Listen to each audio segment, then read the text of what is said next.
Bom dia a todos.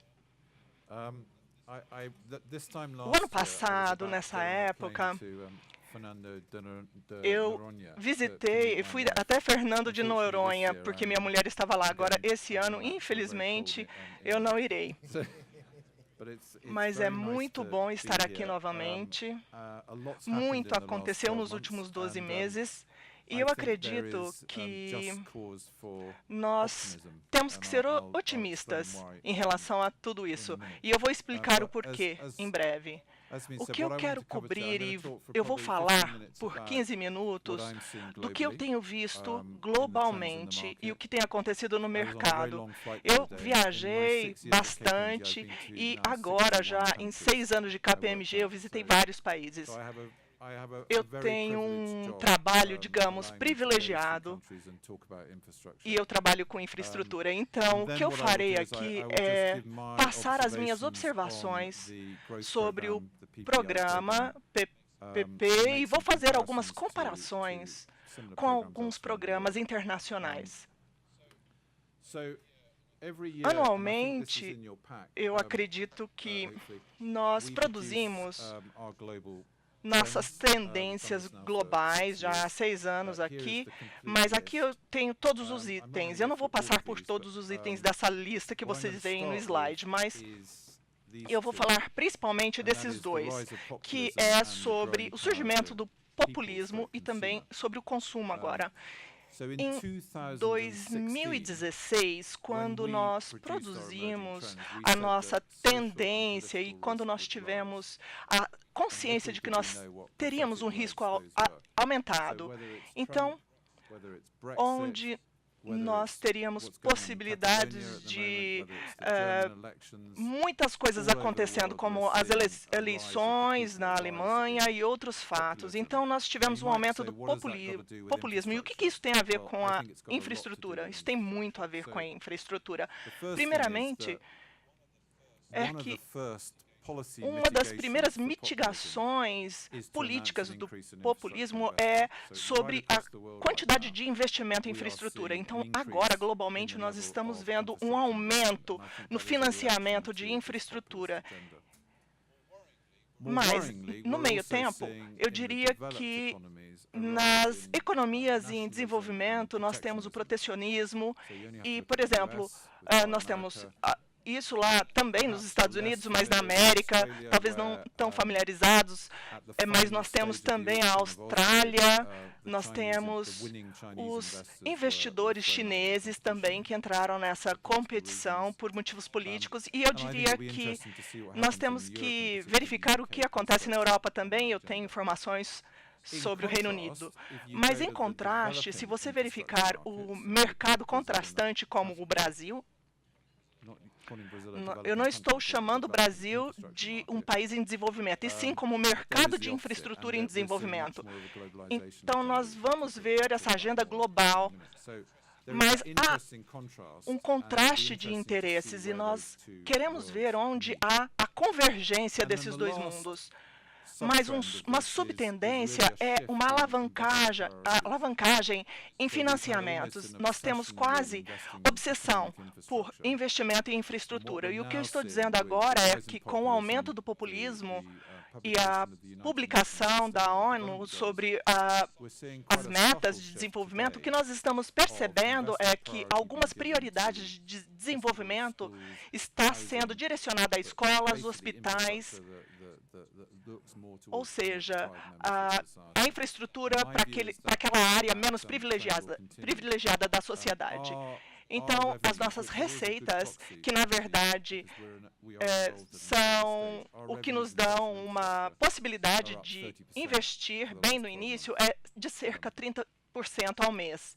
Então, o populismo, o consumidor, eu acho que ele é fascinante, porque nós estamos verificando, principalmente pela mídia social, mas nós estamos vendo um aumento desse consumo. E o que isso significa é entender o comportamento dos consumidores. E essa compreensão vai ser fundamental para o nosso planejamento. Eu vou dar um exemplo. Por exemplo, se você mora em uma cidade, você tem 25 anos de idade, e você acredita que seja loucura ter um carro. Quando eu tinha 25 anos, bastante tempo atrás, todo mundo queria ter um carro. Ou seja, nós estamos tendo uma mudança drástica no consumo e no comportamento dos consumidores. Então, nós temos que mudar o nosso modelo de negócio. Imaginem as fábricas de automóveis. Mas vamos falar de um item mais importante ainda, mais fundamental, que é a hora de rush, o pico da manhã. Então, nós temos a rede de transporte mundial que foi planejada para lidar com o pico da manhã, o pico de tráfego da manhã. As pessoas vão para o trabalho e eles têm pouco tempo. Eu trabalho numa região onde nós geralmente temos que andar e cerca de 90% dos funcionários levam 25 minutos para chegar ao escritório. Imagine se nós conseguíssemos mudar o comportamento dos consumidores. E imagina o que aconteceria no final do dia.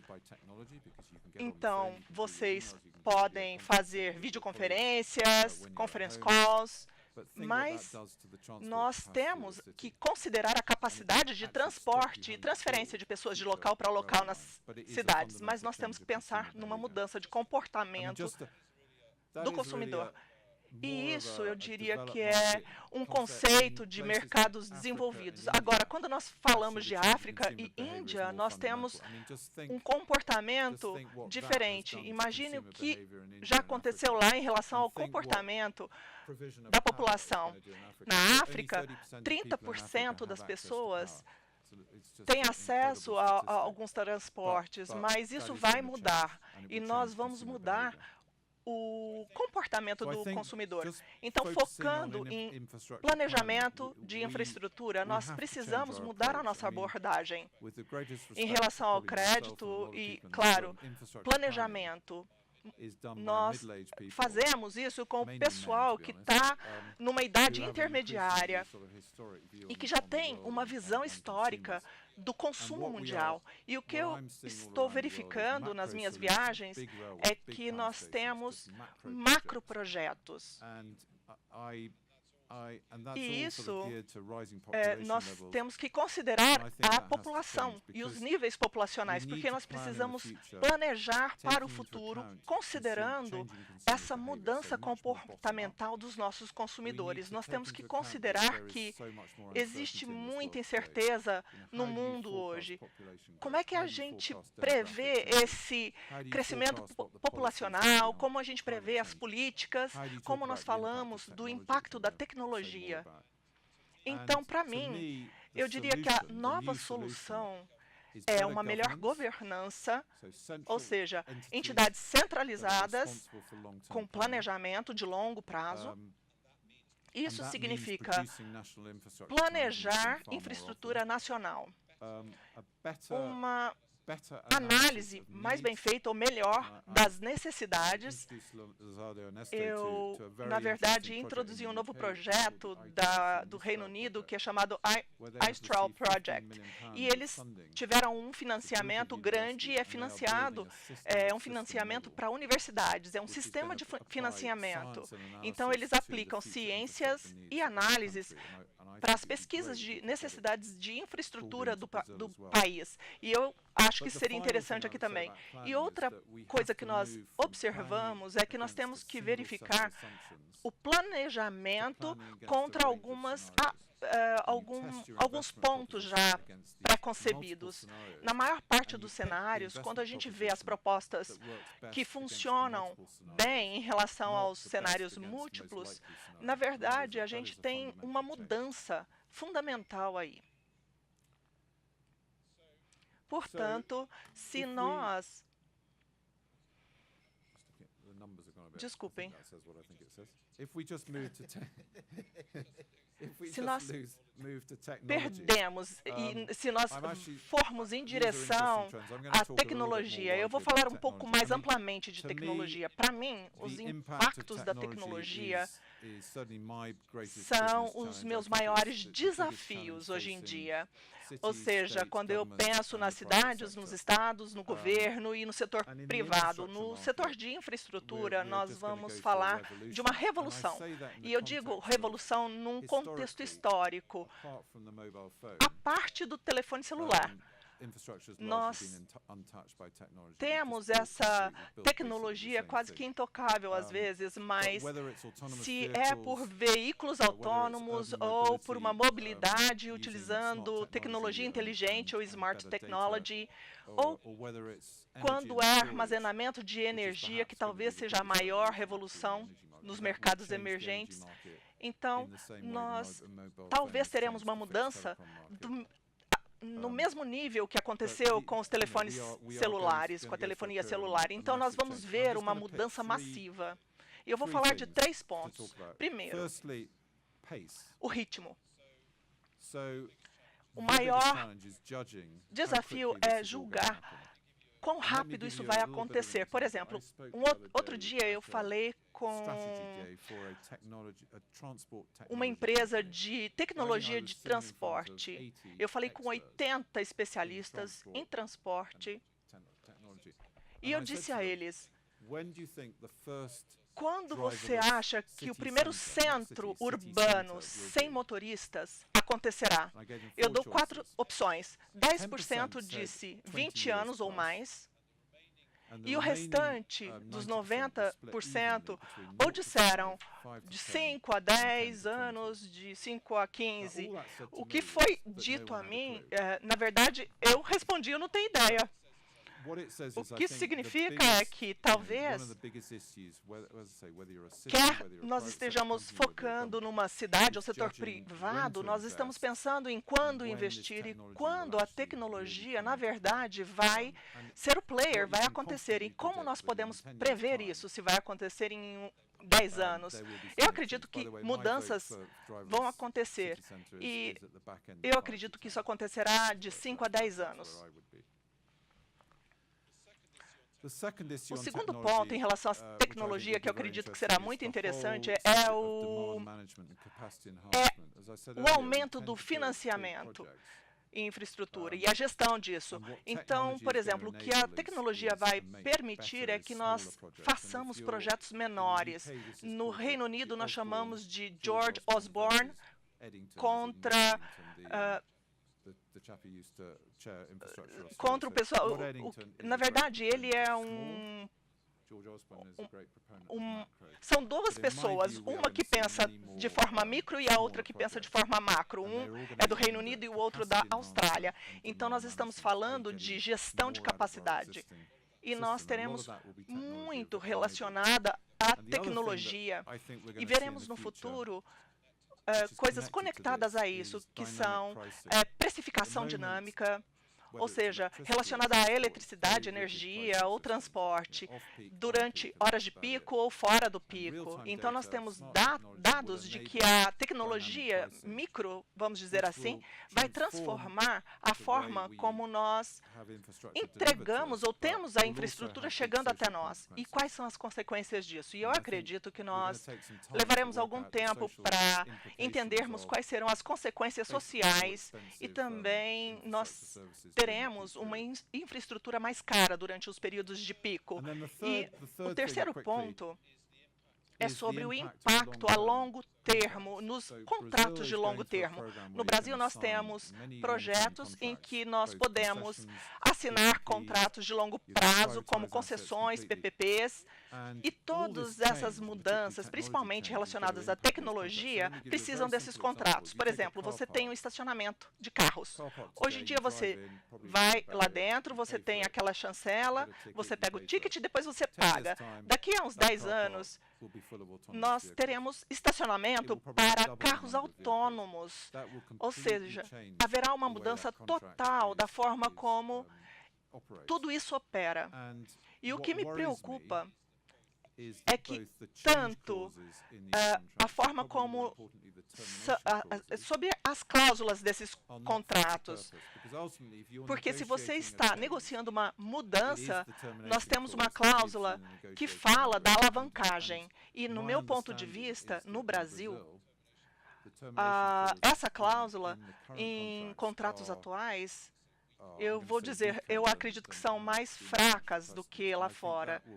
E aí, nós temos que verificar o que será feito aqui no futuro.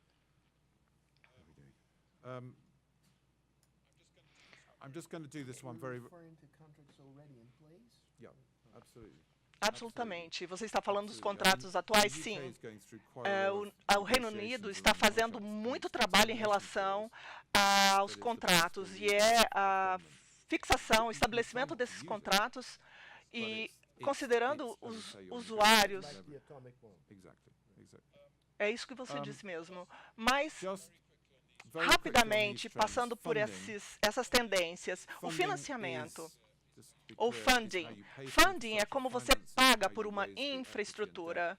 E ele é o problema maior que nós temos em todos os países, ou seja, nós temos que encontrar alternativas para fazer o funding e nós temos uma capacidade física dos países que nós temos que levar em consideração. Então, quer sejam taxas de consumidores, quer sejam outros valores como o valor das áreas das terras, ou quer sejam impostos especiais de investimentos em infraestrutura ou vendas de ativos que nós também vamos falar, tudo isso está se tornando mais popular. Então, nós estamos prevendo um grande aumento nos ativos de infraestrutura. E o que nós geralmente nos esquecemos é sobre a redução de custo. Para que nós tenhamos um funding, nós temos que pensar nisso. E temos que pensar nisso globalmente. Mas, em relação ao lado financeiro, eu vou falar sobre o equity market, mas esse mercado está passando por uma mudança fundamental e vocês podem ver isso claramente com o exemplo do BNDES. Mas os bancos, eles são os que financiam a maior parte dos projetos de infraestrutura. Então, nós temos alguns mercados com mais liquidez e nós temos esses bancos multilaterais. Aqui no Brasil, eu diria que nós estamos lá no final desse espectro, vamos dizer assim, mas nós temos uma dominância em relação ao empréstimo de dinheiro para as construções. Na verdade, o que acontece aqui não acontece em nenhum outro lugar do mundo, mas o BNDES ou outro banco desse tipo, eles, na verdade, às vezes não conseguem fazer o empréstimo não conseguirão fazer os empréstimos que serão necessários no futuro por conta da demanda e do volume. Então, nós estamos numa transição desses bancos de empréstimos e de bancos que terão que assumir mais riscos. E o mercado privado virá atrás disso, virá por embaixo disso. Nós temos que pensar no mercado de capital, nós temos que pensar em empresas e seguradoras que estarão também nesse cenário. Então, nós estamos falando de milhões de dinheiro para o setor privado que será necessário. Então, nós verificamos também aqui no Brasil esse processo que tem sido replicado no restante do mundo. É um comportamento cultural, ou seja, empréstimo de dinheiro com baixíssimo risco. Então, nós temos que pensar nessa transição para um empréstimo com alto risco. E o último é um slide, é uma explicação muito simples, porque esse mercado não é global. Quer seja a alavancagem do PPP ou o mercado de fornecimento global ou o mercado de investimento. O ponto agora é sobre o ponto de gravidade, que está indo para o lado leste. O pessoal do Ocidente agora estão sendo, na verdade, eles estão vendo o que o pessoal do Oriente está fazendo em relação aos investimentos. Por exemplo, a Ásia, a China. Então, Nós temos que replicar isso. Então, essas são algumas tendências, se vocês tiverem perguntas, mas nós temos um programa aqui, se vocês olharem o todo desse programa. O que eu achei interessante falar é por que as pessoas estão analisando vendas como concessões. Eu acredito que os motivos são diferentes, são divergentes. Então, nós temos alavancagem de capital e nós temos que pensar em reciclagem de capital em projetos de infraestrutura. Um ponto bem simples, por exemplo, no Reino Unido, nós tivemos a privatização 25 anos atrás. Então, as pessoas tinham uma ajuda para esse capital inicial. Nós tivemos 20 anos de concessões e privatizações lá.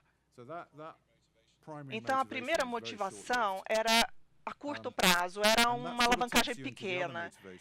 E uma grande que as pessoas não falaram foi que essas negociações permitem gastos de capitais, principalmente se você permite a privatização.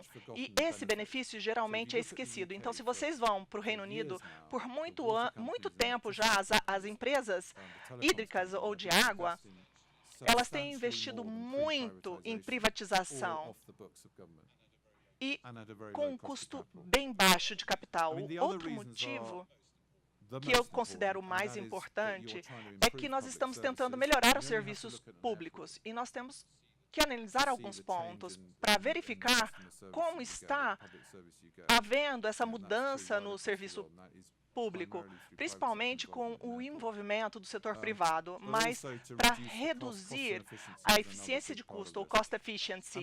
Eu acredito que uma das motivações, eu estava pensando sobre a Eletrobras, mas nós temos o governo que, na verdade, tem esses negócios comerciais. Então, a nossa motivação é diferente, mas nós estamos tentando conseguir capital antes do que nós fazíamos anteriormente. Então, aqui tem uma lista. O primeiro item é como criar um ambiente adequado para investimentos. Aqui eu tenho um slide que eu uso muito quando eu dou palestras. Esses são 6 pontos que eu acredito que são observados pelo mercado privado. Eu vou falar sobre alguns pontos relacionados a risco. Por exemplo, processo de transparência, processo de contratação transparente. Então, a longo prazo, nós temos um baixo retorno e eles querem baixo risco nisso. Então, se você não tem um processo de contratação transparente e um sistema legal, fica muito difícil de trabalhar com baixo risco a longo prazo.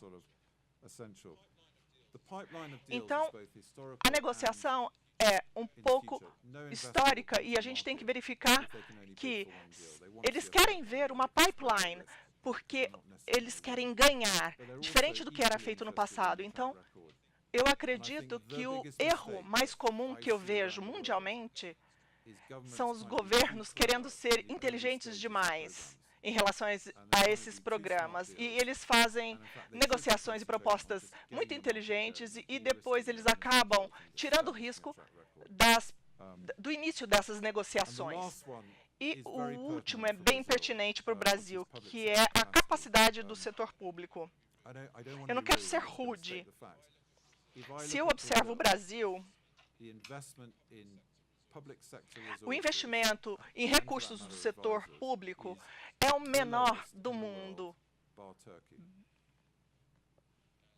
E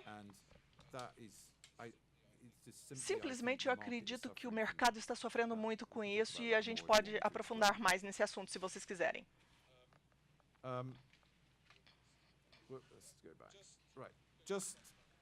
O segundo, a profundidade do mercado de investimento. Aqui nós temos boas notícias, porque nunca houve um tempo melhor para vender uma concessão ou um ativo no mundo, como nós temos hoje. O momento é agora.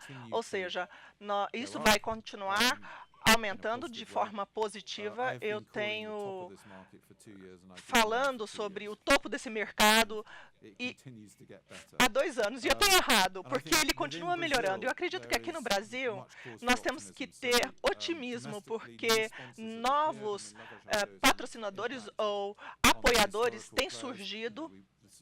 Nós temos um mercado que é dominado pelos contratantes, nós temos novos projetos de infraestrutura. Internacionalmente, eu diria que nós temos muito progresso acontecendo e nós temos uma ambição grande de internacionalizar esse mercado com investidores. E se vocês verificarem o setor energético, eu acredito que ele é o que teve mais sucesso, mas os outros setores também vão progredir. Por exemplo, a Apple, nós temos outras áreas também que estão participando disso. E, mais uma vez, eu diria que a continuação do interesse da Ásia. Então, os investidores europeus vão continuar a olhar para o Brasil. Eu não tenho evidências em relação às concessões, mas eu acredito que podemos falar de um interesse massivo da Ásia. Essa semana eu tive reuniões com 2 investidores internacionais e 2 nacionais, e cada um deles disse: ou nós vamos alocar investidores, ou nós vamos aumentar os investimentos no Brasil, o que é uma notícia muito boa. Em relação à política, é onde nós temos um pouco de hesitação aqui do meu companheiro, mas os investidores detestam riscos políticos. Eles querem riscos baixos. E eu acredito que existem 2 pontos que estão acontecendo aqui. Primeiro, nós temos o ciclo político, então a infraestrutura sofre de mudanças de decisões quando nós temos novos governos chegando e eleições. E acredito também, se vocês verificarem o que as pessoas estão fazendo internacionalmente, nós temos uma medida que é feita pela Comissão do Reino Unido, por exemplo. Eles têm um órgão que faz o planejamento disso. Agora, se você observar mais amplamente, as pessoas estão fazendo 2 coisas. Primeiro, elas estão tentando fazer os planejamentos mais transparentes e mais visíveis à população, forçando os partidos a, na verdade, mostrarem quais são esses planejamentos de uma forma no manifesto deles. E eu acho que esse segundo ponto é um pouco difícil, mas é em relação a ter partidos transversais que estão dando apoio. E a chave aqui, eu diria que não é olhar como sendo um mercado apenas, e sim vendo que nós temos projetos de 2 ou até 3 mercados. E assim nós temos que chegar a acordos. E isso não é fácil. Uma tendência mais preocupante no Brasil, eu diria, que é que nós temos visto decisões políticas que estão afetando esse desenvolvimento.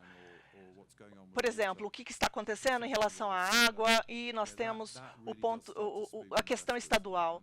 Eu não estou falando dos investidores, mas aí nós temos uma certa limitação. Eu vou dizer um pouquinho relacionado à solução nesse setor da água no final. Eu quero dizer a vocês que eu quero fazer uma observação. Se você comparar o Brasil com o mercado internacional, nós temos que verificar que a maior parte das negociações aqui são concessões e não privatizações. Então, se vocês verificarem esse slide, olhando para o final do lado direito, vocês vão ver concessão, PPP, e depois nós temos privatização e ativos. Então, tem uma diferença bem grande nesses itens. A privatização é um contrato de longo termo, de longo prazo. Ou seja, o usuário paga, mas você controla o setor privado através do contrato. Agora, do outro lado, você vende o ativo, e aí você controla o setor privado, ou por competição, ou se for um fornecimento monopolizado, você faz uma regulamentação. Então, a maior parte do programa que eu tenho visto é com concessão. E eu acho que é importante reconhecermos essa diferença. Portanto, eu falei sobre o mercado financeiro e eu vou falar de dois objetivos desse mercado financeiro. Grande liquidez em reais, liquidez de longo prazo e termos do capital. E os últimos dois pontos que eu vou falar são mais gerais. O primeiro, claro, nós temos o programa federal, que é o PPI. Nós já falamos, e nele, tudo que acontece nesse programa vai ter impacto nos estados, e tudo que impactar no estado impactará a nível federal. Então, ou seja, se nós temos um problema nesse quebra-cabeça, nós afetamos o resto. Essa semana, eu ouvi que todos estão fazendo a coisa errada, principalmente a nível estadual. E o que as melhores práticas seriam é que nós teríamos a chance de padronizar. Nós teríamos regras comuns sendo adotadas, vindo de uma organização central. E eu acho que isso causaria problemas de médio a longo prazo aqui no Brasil. E o último, eu vou decodificar para vocês. O que eu quero dizer sobre governo que permanece como o planejador master, ou master planner? Quando a gente vende um ativo ou privatiza um ativo, você não tira a responsabilidade do lado do governo. Eu vou dar um exemplo para vocês. Por exemplo, no sudeste da Inglaterra, nos redores de Londres, nós temos uma falta de força no setor aeronáutico. Então, nós precisamos de investir ali, porque os aeroportos, dois deles são muito lotados, são os dois dos aeroportos mais movimentados do mundo. Então, eles não precisam investir, vamos dizer assim. Na verdade, eles não têm benefícios. Mas o governo precisa ver esse investimento, ou seja, nós temos uma dança muito complicada acontecendo aí entre o governo, o regulador e o setor privado. E eles não sabem quem faz o quê. E aí o financiamento fica confuso. Por exemplo, quando você vende alguma coisa, o governo tem que ser o planejador mestre, ou master planner. Ele tem que intervir nessas concessões em algum momento. E nós temos que ter mecanismos para fazer isso. E concluindo,